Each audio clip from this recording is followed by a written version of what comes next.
So the last thing that I want to talk about related to socialization is something that I think is truly, truly cool. And you can see that I was talking to a class, well, you will see in a minute that I was talking to a class about that today. And the cool thing about that is one of the things that I've said is that one of the most phenomenal things that's happening in a society is this recognition is that we've got millions and millions of people, but we're not doing millions and millions of individual things. Not really.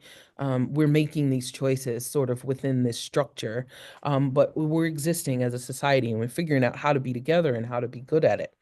Um, One of those things that we talk about in sociology that I think we don't always expect is talking about the development of a self. And a self, by definition, is, let me see what your book gives you. A person's distinct sense of identity as developed through social interaction. As developed through social interaction. That is so intriguing to me, this idea that even who we become individually is reliant on social interaction. In psychology, we tend to learn about things like personal identity development or personality development. And your book will tell you some things about Sigmund Freud and Jean Piaget and Erik Erikson. And if you've taken a psychology class, those names are familiar to you. But you're talking sort of like this individual development of a person and the kind of person that they come to be.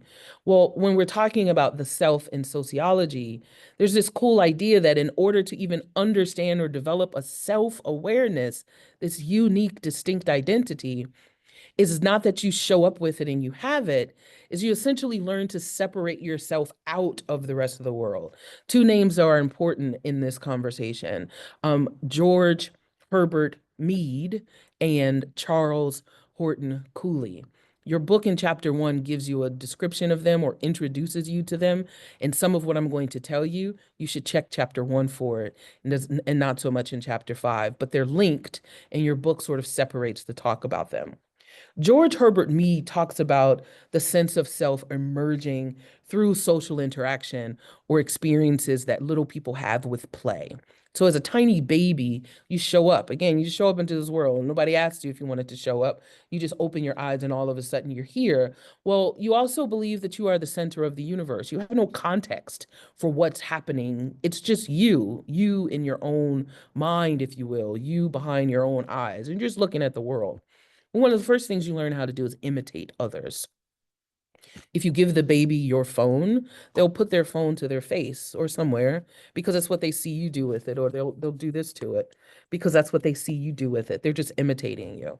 They're learning how to organize the world into these little chunks.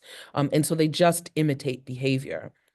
When they get a little bit more sophisticated about those things, they might begin to play with those things for maybe an extended amount of time, or to understand that when I have a phone, I do this, but when I have a baby doll, I do this. You can't see me, right?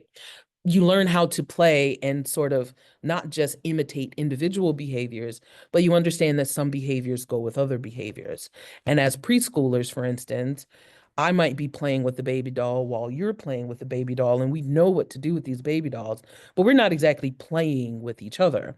But when we talk about the importance of play for children, they're learning to understand the world. They're putting all these things into categories of knowledge, and they're starting to learn how it's related. If I want to be a mom, these are the things that moms do. We take care of the babies, for instance. We learn how to cook dinner, for instance. We may clean the house, for instance. At least this is sort of what we see in our representations and the ways that people socialize kids to believe that that's what you're supposed to do. So when we're playing, we're doing that. That's what we're doing. We are experimenting with the world, right? If you give me a train or a truck, I know to make it move because that's what wheels do. I've learned how to do that. There's another set of sophisticated understanding, though. Once we learn how to play, we then learn how to play with others. Or in this case, we're talking about the game stage. And at the game stage, that's when we start to recognize that if we want to play house, for instance, I can be the mommy, you can be the daddy, you can be the kid or the sister, and you can be the brother. And one of my classes saying somebody has to be the dog around here, which I think is hilarious. But you start to see it that it's not just mommy taking care of the babies, but mommy takes care of babies while daddy does this, while sister does this, while brother does this, and apparently while dog does this. It's the reason why you get to have at the older ages, kids get to join the softball team or play soccer or play basketball, because now they can start to understand that there are rules of the game. Now, as a player in the game, I know that it's my part to do this and it is connected to your part to do that. That's a very sophisticated understanding of things.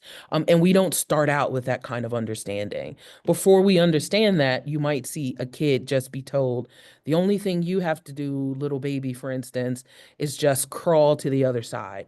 I can't explain to you that other babies are going to be crawling and your job is to be first and other people are going to be clapping. You've got no understanding of that. You just know that when you're playing, you're supposed to go that way. That's all I'm telling you. But when there's a game, now I can talk to you about strategy. Now you can pay attention to what you're supposed to do and what others are supposed to do. So that game thing gets us, that stage gets us to start understanding ourselves in a different way. We've got a distinction between who our significant others are and who our general others are. And again, I think you get an introduction of this in chapter 1. The significant others we know, those are our parents, our friends, people who matter to us. And those are very specific people that we imagine. But George Herbert Mead says we also develop this understanding of generalized others. Those are people who have no name. In fact, they don't even have to be real people. It's just our understanding of the outside world's expectation of our behavior. It's the organized and generalized attitudes of a social group. It's the common behavioral expectations of that group. I might then, because I've become sophisticated enough to understand my place in the world as it relates to my parents, for instance. Again, that's the mom, that's the dad, I'm the brother and the sister, right? I get to say, my mom would kill me if I do X, Y, and Z. Or my mom expects me when I come home from school to do these things in this order. They're my significant others. They're the ones who talk to me about what I'm supposed to be doing, and I care about what they think. I follow what they say. But I also don't need significant others to understand what it is I'm supposed to do. I don't go outside undressed, not just because my mother would kill me if I do, but because I generally know that there's an expectation of my behavior that I don't go outside undressed, right?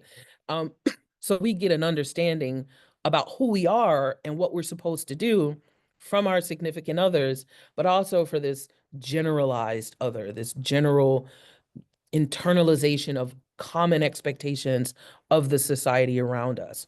And again, we don't show up with that understanding. We've talked about being socialized over time, but even in that case, we're taking on all this information and our brain is developing in a way that we get to learn or understand our sense of self, our very individual being. Dr. Zimbardo says in the Stanford experiment, this sort of core something in us even as part of a social environment.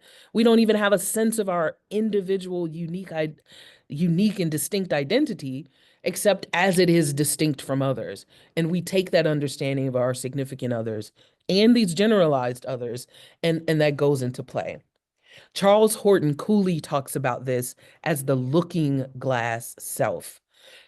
And it builds on this idea of we like to think in our self-awareness, for instance, in our sense of unique identity, we like to think that we don't care what people say about us. But the truth is that we do all the time.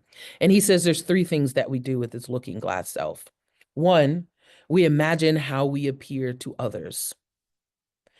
And 2, we imagine what their judgment is about how we appear to them. And then 3, we use that perceived judgment that we think they have, and then that informs how we behave or what we do, right? Or how we understand ourselves.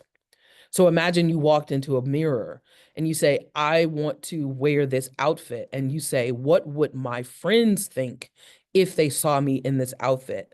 And if they think that I'm going to be fabulous in this outfit, then I'll wear it. If they think that I'm not going to be fabulous in this outfit, then maybe I won't wear it. But I don't even have to actually give them an opportunity to tell me if they think I'm fabulous or not, because I am at that point judging what I think or perceiving or imagining what it is I think they're going to say about how I am. And I'm using that to help me figure out where I'm going to wear it. I'm using my imagination of their judgment to help me decide what kind of person I'm going to be, how I'm going to understand myself. And so all the time, we are considering ourselves as distinct from others, the roles that we play and the statuses that we have, or where we live in this social structure, for instance. And all the time, we are imagining or trying to get ahead of the judgment that we think that they're going to have about who we are. When we think about, are we getting positive sanctions for this or negative sanctions for this? So even in this idea of this individual, distinct, unique sense of self, really, we're still talking about social interactions and the fact that we're not in this society alone, and that this society has been happening all the time and we showed up. We do have some unique, distinct self, but it's not separate from the rest of the society. And I think that's pretty cool to imagine. Okay, that's it. See you next video.